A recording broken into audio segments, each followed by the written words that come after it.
దూకుడు పెంచారు. Land titling act మీద మాట్లాడుతూ తాము అధికారంలోకి రాగానే ఆ యాక్ట్ రద్దు మీదే సంతకం చేస్తాం, అది రెండో సంతకం అవుతుంది, మెగా డిఎస్సి మీద మొదటి సంతకం అని.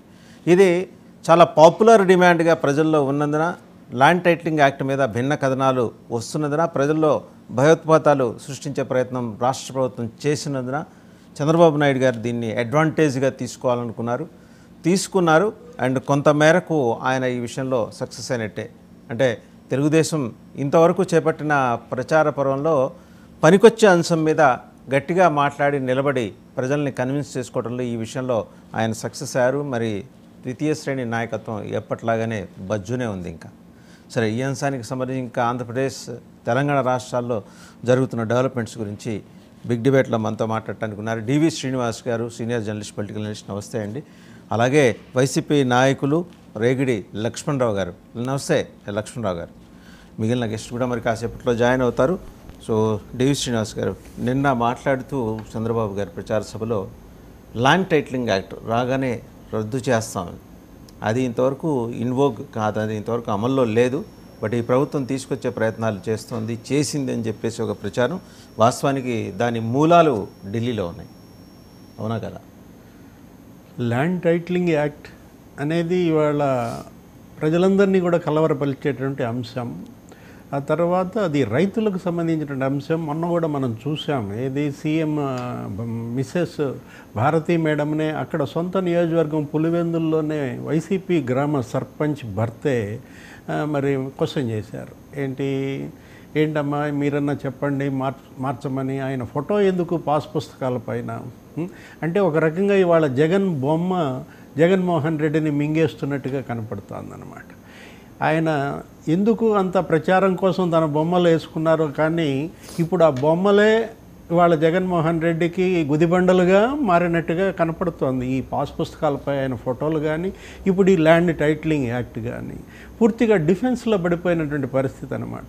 ఇప్పుడు అజయ్ కల్లం గారు కూడా మొన్న మాట్లాడుతూ రౌండ్ టేబుల్ కాన్ఫరెన్స్లో ఇది అమల్లోకి రాలేదంటున్నారు. కానీ జగన్మోహన్ రెడ్డి ముఖ్యమంత్రి అయిన తర్వాత వెంటనే 2-3 నెలలకే ల్యాండ్ టైటిలింగ్ యాక్ట్ ఆ కొత్త బిల్లు ఇక్కడ జరిగింది. ఏది అసెంబ్లీలో దాన్ని చర్చించారు, మనం చూసాం.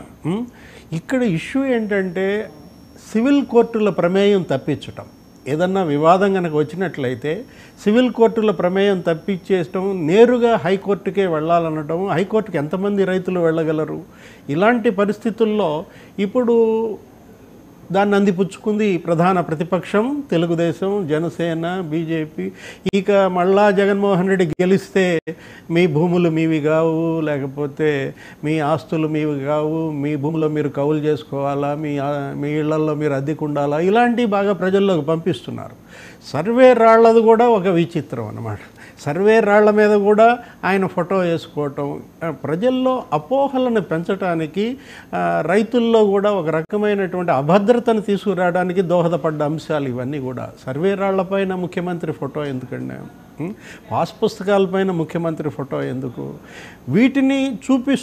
వీటిని భూతంగా చూపిస్తూ ఇవాళ జగన్మోహన్ రెడ్డిని మింగేసే పనిలో ప్రతిపక్షాలు, మీరన్నట్టుగా తెలుగుదేశం పార్టీ మాజీ ముఖ్యమంత్రి రేపొద్దున నేను ముఖ్యమంత్రి అయితే రెండో సంతకం దానిపైనే ల్యాండ్ టైటిలింగ్ యాక్ట్ రద్దు చేసేస్తానంటున్న దీంట్లో మనం చూసాం. తెలంగాణ కేసీఆర్ పరిస్థితి కూడా, ధరణి పోర్టల్, అది ఎంతగా ప్రజల్లో అపోహలు పెంచిందో.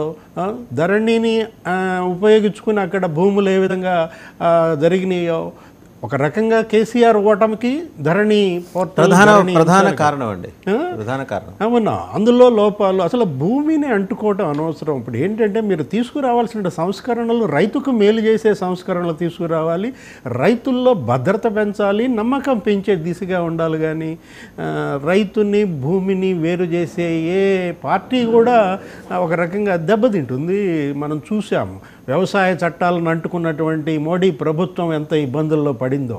3 వ్యవసాయ చట్టాలు తీసుకురావాలని చూసిన వెంటనే తిరగబడింది రైతు లోకం. అసలు మొత్తం ఢిల్లీనే ముట్టడి చేసిన పరిస్థితుల్లో బేస్ కదులుతున్నదని గ్రహించి ఆ చట్టాలను ఉపసంహరించుకున్నది.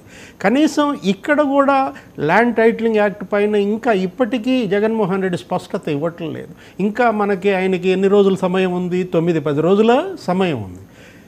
ఇప్పుడు చేసిన తప్పులు సరిదిద్దుకోవటంలో ఇంకా నష్టమేమీ జరగదు. ఈ ల్యాండ్ టైటిలింగ్ యాక్ట్ అనేది ఇది ఏ విధంగా మీకు మంచి అనేది చెప్పడంలో కూడా వీళ్ళు విఫలమవుతున్నారు. అజయ్ కల్లం, ఈ మా భూమి సునీల్ ఇలాంటి వాళ్ళు ఏదో రౌండ్ టేబుల్ కాన్ఫరెన్స్లు పెట్టినంత మాత్రాన అది ప్రజల్లోకి ఎక్కదు.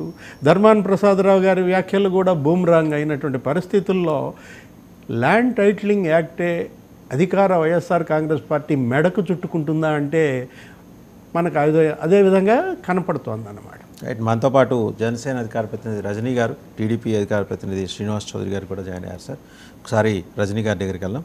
రజనీ గారు, రెండో సంతకం ల్యాండ్ టైటిలింగ్ యాక్ట్ రద్దు మీద, మొదటి సంతకం